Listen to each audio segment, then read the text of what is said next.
안녕하세요, 제이제입니다. 이번에는 제가 예전부터 좋아하는 역사에 대한 영상을 만들어 볼까 해요. 먼저 중국 4대 미녀의 비극에 대한 이야기를 시리즈로 진행해 보겠습니다. 그럼 중국을 대표하는 4대 미녀는 누구일까요? 중국 춘추전국 시대 월국의 미인 서시, 한나라 원제의 궁녀 왕소군, 당나라 현종의 총비인 양귀비, 그리고 삼국지의 미인 초선이 있죠. 오늘 들려드릴 역사 스토리는 중국 4대 미녀의 비극 1탄 왕소군에 대한 이야기입니다. 그럼 바로 시작할게요.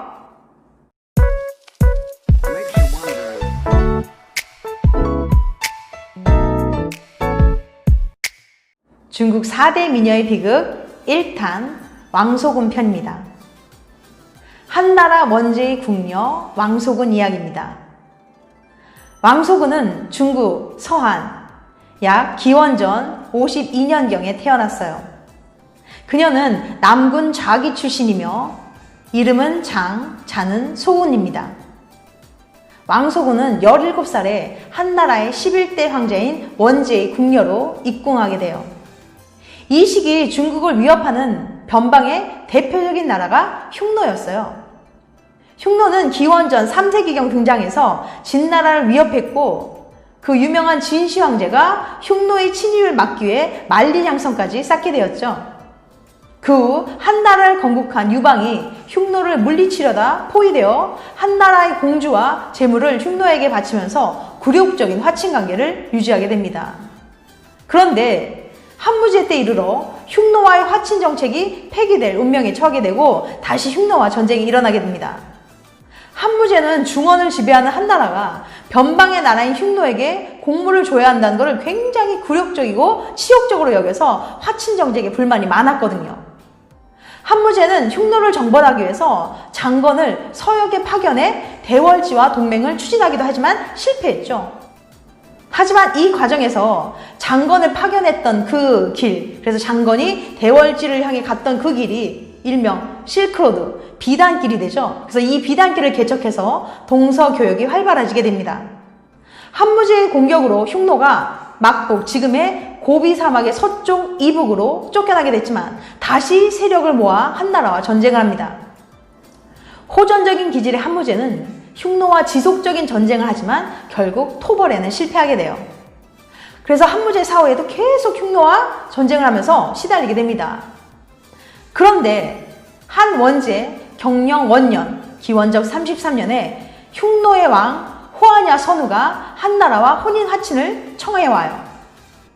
한 원제는 흉노와 전쟁을 그만두고 싶었고 흉노의 왕 호하냐 선우는 선우가 이제 흉노의 왕을 선우라고 지칭해요. 호하냐 선우는 역시 내전으로 인한 피해를 극복하기 위해서 원제의 협조가 필요했거든요. 결국 한 원제와 흉노의 호하냐 선우의 이해관계가 딱 맞아떨어져서 화친 정책을 추진하게 돼요. 더 이상 전쟁을 원하지 않았던 호하냐 선우는 한 원제에게 복속할 것을 맹약하고 황실의 사위가 되기를 청합니다. 한 원제는 호하냐 선우의 입장을 고려하여 화친을 위해 그에게 보낼 공주를 찾아야 했는데 마땅한 공주가 없었어요.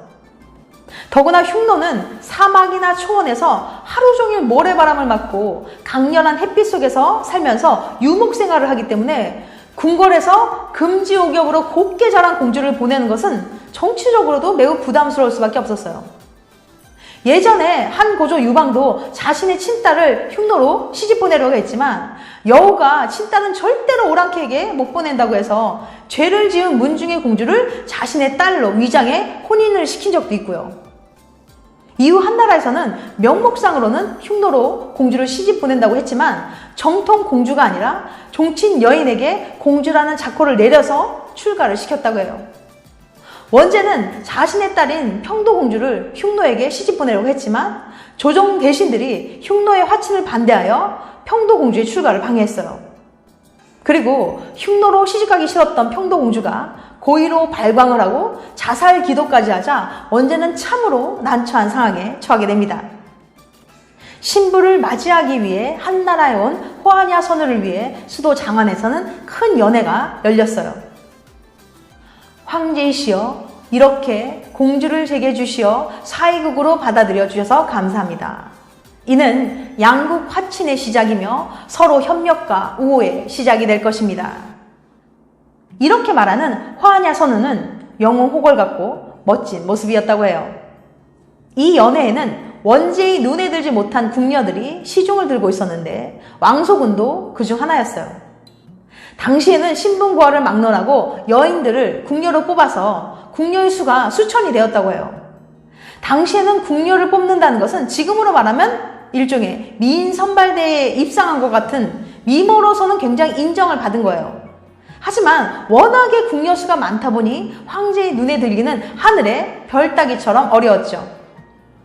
궁녀의 수가 너무 많아 황제는 화공에게 궁녀들의 그림을 그려오게 했고, 황제는 그림을 보고 시중을 들 궁녀를 선택했는데 이 연회에 나온 궁녀들은 선택을 받지 못한 궁녀들이에요.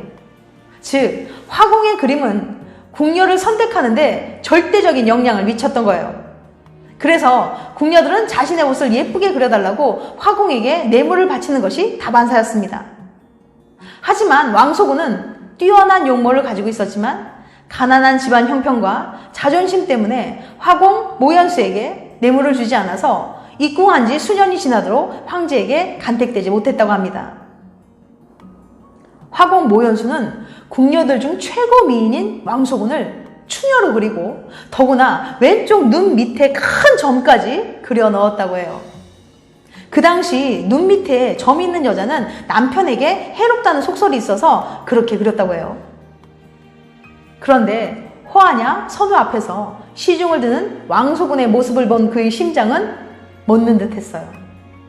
천상의 선녀가 내려온 듯 그녀의 사소한 동작 하나하나도 화하냐 선우의 마음을 뒤흔들어 놓았던 거예요. 그래서 그는 그녀의 이름을 물어보았고, 한 원지에게 신부는 공주가 아닌 궁녀의 신분이어도 괜찮다고 말을 합니다. 이 말을 전해들은 공주와 황제는 큰 걱정거리를 내려놓을 수 있어서 정말 기뻐했어요. 그래서 흔쾌히 원하는 궁녀들 중 마음대로 선택하라고 했고, 화하냐 선은 당연히 왕소군을 선택했어요.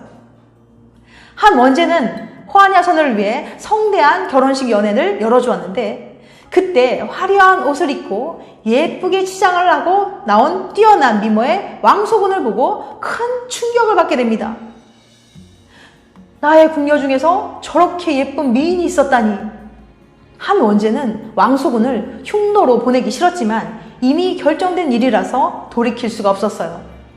크게 분노한 원제는 화공 모연수를 죽이고 그의 전 재산을 몰수합니다. 2번, 흉노로 시집을 가게 된 왕소군. 하늘을 나는 기러기야, 어디로 가는 거니? 너는 내가 온 고향으로 날아가고 있는데 나는 내가 태어난 고향을 떠나는구나. 가난하지만 행복했던 추억이 연그러 있고 만인의 추앙을 받는 꿈같은 삶을 그리며 낮에도 밤에도 비파를 연주하며 견디었는데 이제 이 언덕을 넘으면 다시는 돌아올 수 없네.